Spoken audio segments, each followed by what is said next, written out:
తెలంగాణ అసెంబ్లీలో మెజారిటీ మార్కుకు కేవలం 4 స్థానాలు ఎక్కువగా గెలుచుకున్న కాంగ్రెస్ పార్టీ అంటే తెలంగాణ అసెంబ్లీలో మెజారిటీ సాధించాలంటే 60 స్థానాలలో పార్టీ గెలుపొంది ఉండాలి. ఈ 60 స్థానాలకు మించి వచ్చిన పార్టీ మెజారిటీ సాధించినట్లు. ఈ లెక్కన కాంగ్రెస్ పార్టీ 64 స్థానాల మెజారిటీ సాధించి తెలంగాణలో రాష్ట్ర ప్రభుత్వాన్ని ఏర్పాటు చేసింది. అదే సందర్భంలో బీఆర్ఎస్ మొదటగా 40 అసెంబ్లీ స్థానాల్లో గెలుపొందడం, అటు పిమ్మట కంటోన్మెంటు అసెంబ్లీ స్థానాన్ని నుంచి గెలుపొందిన లాస్య నందిత మరణం తర్వాత ఆ స్థానాన్ని బీఆర్ఎస్ అభ్యర్థి ఓటమి పాలై కాంగ్రెస్ గెలుపొందడం జరిగింది. దీంతో కాంగ్రెస్ యొక్క బలం 65కు, బీఆర్ఎస్ యొక్క బలం 39కి చేరింది. మెజారిటీకి కేవలం 5 స్థానాలు మాత్రమే ఎక్కువ కలిగి ఉన్న కాంగ్రెస్ను మొట్టమొదటి నుంచి ఈ మెజారిటీని ఎలా సుస్థిరం చేసుకోవాలన్న తపన వేధిస్తోంది, దాన్ని ఆలోచింపచేస్తోంది. ఈ మెజారిటీని సుస్థిరం చేసుకోవడానికి కాంగ్రెస్ పార్టీ బీఆర్ఎస్ నుంచి శాసనసభ్యులను తన వైపు తిప్పుకునే ప్రయత్నాలు మొట్టమొదటి నుంచి ముమ్మరంగా చేసింది.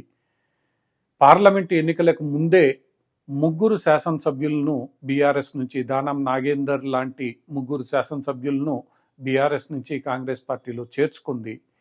ఇటీవల గతంలో స్పీకర్గా పనిచేసిన పోచారం శ్రీనివాసరెడ్డిని, అలానే జగిత్యాల శాసనసభ్యుడు సంజయ్ కుమార్ను కూడా కాంగ్రెస్ పార్టీ తనలో చేర్చుకుంది. దీంతో కాంగ్రెస్ పార్టీ బలం 70 స్థానాలకు చేరగా బీఆర్ఎస్ బలం 33 స్థానాలకు పడిపోయింది. బీజేపీ 8 స్థానాల్లో ఉంది. ఈ మొత్తం వ్యవహారం గతంలో ఒక పార్టీ తరపున గెలిచిన ఎమ్మెల్యేలను మరొక పార్టీ తరపున లాక్కోవడం అనే సాంప్రదాయాన్ని నాడు టీఆర్ఎస్, నేడు బీఆర్ఎస్ పటిష్టంగా అమలు చేసి ఒకానొక దశలో కాంగ్రెస్ పార్టీకి ప్రతిపక్ష హోదా కూడా దక్కకుండా బీఆర్ఎస్ అధినేత కేసీఆర్ వ్యూహం పన్ని విజయవంతంగా దాన్ని సాధించారు. దాంతో కాంగ్రెస్ పార్టీ ఎన్నో అవమానాలను ఎదుర్కోవాల్సి వచ్చింది. బట్టి విక్రమార్క ప్రతిపక్ష హోదాను కోల్పోవాల్సి వచ్చింది. పలుమార్లు బీఆర్ఎస్ చేతిలో ఇక్కట్ల పాలు గురి కావాల్సి వచ్చింది. ఇప్పుడు సీను రిపీట్ అవుతోంది. ఇక్కడ ఇప్పుడు పార్టీ ఫిరాయింపులను ప్రోత్సహిస్తుంది. నాటి పార్టీ ఫిరాయింపులను వ్యతిరేకించిన కాంగ్రెస్, నాడు పార్టీ ఫిరాయింపులను ప్రోత్సహించిన బీఆర్ఎస్ నేడు పార్టీ ఫిరాయింపులను వ్యతిరేకిస్తుంది. అంటే ఇక్కడ సీను రివర్స్ అయింది. ఎమ్మెల్యేలు ఈరోజు ఎక్కడ అధికారం ఉంటే ఆ అధికార పార్టీలోకి చేరిపోతున్నారు.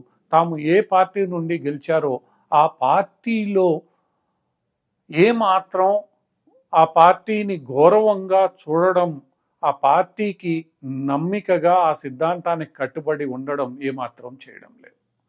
ఈ మొత్తం వ్యవహార శైలి నిశితంగా పరిశీలిస్తే గత 10 ఏళ్ల తెలంగాణ చరిత్రలో ఎమ్మెల్యేలు అధికారం ఎక్కడ ఉంటే అక్కడికి పోతారు తప్ప ఒక సిద్ధాంతానికి, ఒక నమ్మకానికి కట్టుబడి ఉండరనే విషయం మనకి మరోమారు స్పష్టమవుతుంది. గతంలో బీఆర్ఎస్ ఎలానైతే కాంగ్రెస్కు ప్రతిపక్ష హోదా లేకుండా పార్టీనే అధికారికంగా చీల్చివేసిందో ఈరోజు అదే పని చేయాలని కాంగ్రెస్ అధినేత ముఖ్యమంత్రి రేవంత్ రెడ్డి గట్టి పట్టుతో ఉన్నారు.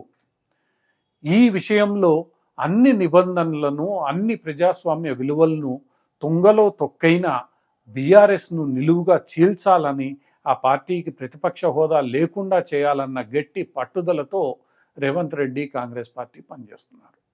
దీంతో తెలంగాణ ఏర్పడిన తర్వాత ఒక ఎమ్మెల్యే ఒక పార్టీలో గెలిస్తే అదే పార్టీలో కొనసాగుతారన్న నమ్మకం ప్రజల్లో పూర్తిగా పోయింది. విశ్వాసము కోల్పోయారు. ఈ ఆయారాంలు గయారాంలు కేవలం అధికారం కోసం ఒక పార్టీ నుండి మరొక పార్టీకి మారిపోవడాన్ని తెలంగాణ ప్రజలు ఏమాత్రం అంగీకరించడం లేదు. అయినప్పటికీ ఈ చేరికలు ఆగడం లేదు.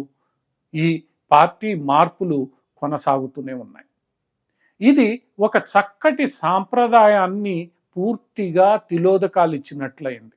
ఒక పార్టీలో గెలిచి ఆ పార్టీ అధికారం దక్కించుకున్నా దక్కించుకోకపోయినా ఆ పార్టీలో కొనసాగడం అనేది ఒక మంచి సాంప్రదాయం. అయితే ఈరోజు ఎమ్మెల్యేలు ఎవరు ఈ సాంప్రదాయాన్ని, ప్రజాస్వామ్యాన్ని కాపాడే దిశగా ఆలోచించడం లేదు. కేవలం తమ యొక్క వ్యక్తిగత స్వార్థాలు, అధికారమే పరమావధిగా వ్యవహరిస్తున్నారని తెలంగాణలో గత 10 ఏళ్లలో జరుగుతున్న ఈ పార్టీ ఫిరాయింపులు మనకి తేటతెల్లం చేస్తున్నాయి. ఇది ప్రజాస్వామ్యానికి ఒక పెద్ద విఘాతం కలిగించే చర్య.